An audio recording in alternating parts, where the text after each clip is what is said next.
The views, opinions, and findings contained in this podcast are those of the host and subject matter experts. They should not be construed as official Department of Defense positions, policies, or decisions unless designated by other official documentation.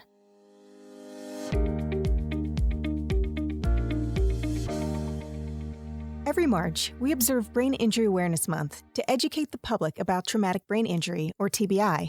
Established over 3 decades ago, it also serves to promote the needs of those who have sustained a TBI and their families. At the Defense and Veterans Brain Injury Center, or DVBIC, Brain Injury Awareness Month is an opportunity to provide information on TBI and its effect on military service members and veterans. In this first episode of Picking Your Brain, I wanted to highlight the effect of TBI on our active duty service members and its impact on the military. The Department of Defense has focused a lot of attention and resources on TBI and its impact on our troops and military operations. In late 2017, a Senate Armed Services Subcommittee held a hearing on the topic.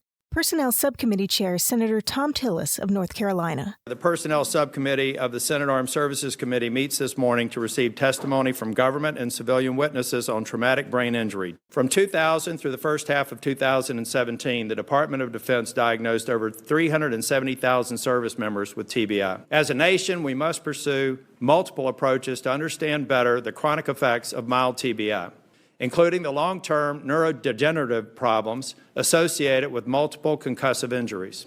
Later the following year, then Deputy Secretary of Defense Patrick Shanahan wrote a memo entitled Comprehensive Strategy and Action Plan for Warfighter Brain Health, which for the rest of this episode, I will refer to as the memo. The memo instructed all the branches of the military to develop broad policies that focused on promoting the brain health of warfighters and counteracting TBI. DVBIC neuroscience clinician Dr. Joe Angold explains the significance of the initiative. That the past 17 years of conflict have really taken a toll on the force, and TBI is less visible and poorly understood consequences of those conflicts. And so it's really the DoD's enduring responsibility, and I like that, enduring responsibility to promote and protect the health and well-being of the men and women of our nation's armed forces. And to add to that, myself, I'd also say their families, the caregiver, just to extend it to the other people that are fighting the war at home, so to speak. And then also to maintain the fighting force. You know, you hear about the readiness and lethality of the force. We have to be ready to support and defend the United States. I wanted to get the perspective of someone who has actually been deployed and dealt with TBIs, so I spoke with former Army combat medic Gary McKinney in the Clinical Affairs Division at DVBIC about diagnosing TBI while on active duty. You know, and what I know now, I'm sure I saw many more concussions than I knew that I seen at the time. If you don't know what you're looking for, even as a medic, then you might miss a simple concussion. And then the education that comes along with that for medics and people in general, when you hear like I had my bell wrong or I saw stars, you know, back then we didn't really attribute that and connect it with being an actual concussion, but that's really what it is. Myself, playing basketball, I saw stars and then learned to, you know, a few years later that I probably had a mild concussion. You know, most people recover within a week. And so I had no residual symptoms or anything remaining from that event.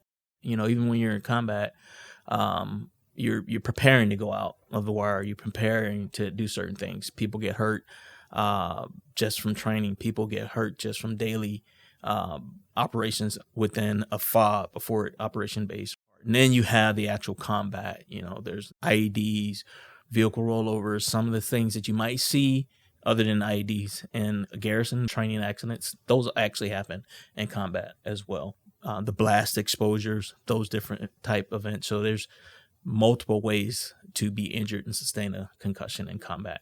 A TBI is defined as a blow or jolt to the head that disrupts the normal function of your brain. Although a majority of people who've sustained one will fully recover within a few days, TBI can also have potentially devastating effects on service members, ranging from brief changes in mood and trouble sleeping to the loss of brain function and even self-harm. Sustaining a TBI in the military is not always what you think. Picture being overseas and your vehicle hits an IED. The impact of the blast throws you from your vehicle. You're briefly knocked unconscious and you wake up disoriented.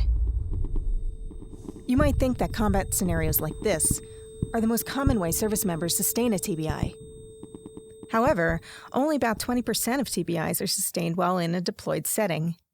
The majority of active duty TBIs, about 80%, are actually sustained on bases in the U.S. Service members are more likely to sustain a TBI recreationally or during routine training than in a combat zone. With this in mind, let's picture a different scenario. You're playing basketball on base. You and one of your fellow NCOs both dive for a loose ball and your heads collide together. But no matter how service members may sustain a TBI, everyone from their battle buddies to leadership must know the signs and symptoms, because left untreated, this injury can have a far worse effect. In September 2012, the Department of Defense mandated that military leaders evaluate all service members who are involved in potentially concussive events, or PCEs, in their units. This policy required leaders to report all PCEs within 24 hours, as well as order a 24-hour rest period for service members involved. Leaders were also mandated to refer their troops to healthcare professionals for further evaluation, even if they weren't showing signs of TBI symptoms. Service members involved in PCEs are only permitted to return to duty after they've completed the mandated rest period and if no TBI was diagnosed.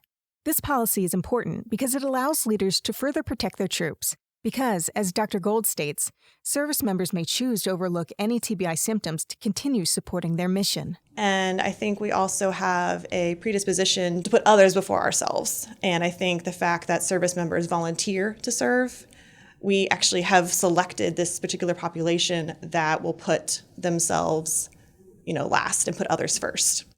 William Greason, active duty captain, United States Marine Corps, hoorah. Yeah, in 2009 when I was in Helmand with 1-5, I had an RPG blow up just, I'd say about 20 feet from me in one particular incident.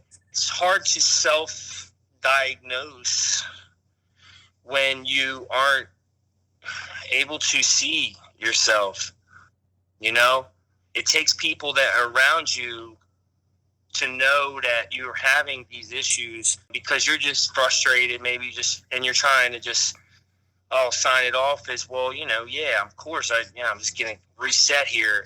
No one talks about the psychological effects, social effects of injuries because you don't want to talk about it, right? Especially type A's, military alphas who are, I'm going to go out front, I'm going to lead, I'm just going to do this, I'm going to get it done, we'll talk about this later, and then later never comes. And because of the Department of Defense mandate, leaders of service members like Captain Greason are now equipped with several tools, including those that help them identify the early signs and symptoms of TBI in their troops. Take, for example, DivBIC's Line Leader Fact Sheet.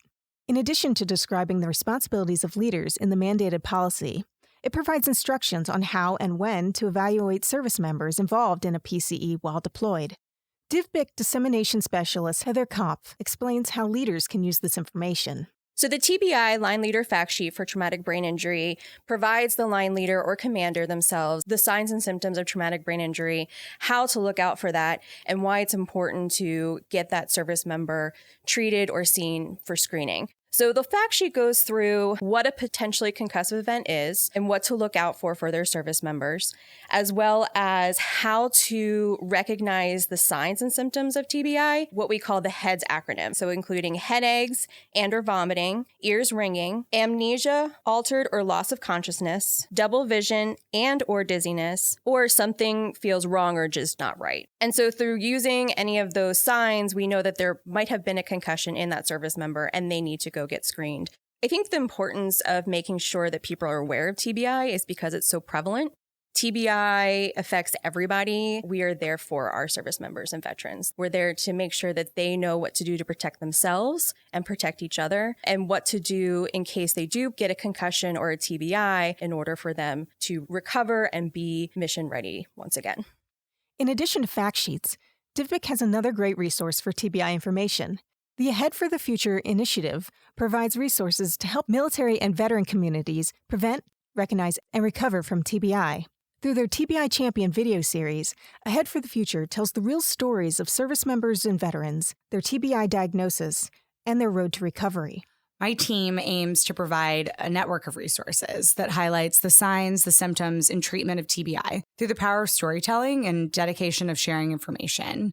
Of course, getting a TBI was not my plan, but I think, everything happens for a reason. I feel pretty blessed to have a very strong support group between the family and friends, and it's been amazing. You gotta not be shamed by it and gotta go out there and do your thing.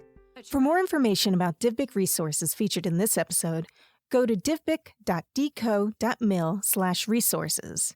That's dvbic.dcoe.mil/resources. We'll also have the link in the episode description. Picking Your Brain is a 4-part series from the Defense and Veterans Brain Injury Center that focuses on the care and recovery of service members and veterans who have sustained a TBI. It's produced and edited by Vinnie White and Sarah Bailey. It was hosted today by me, Kate Perlman.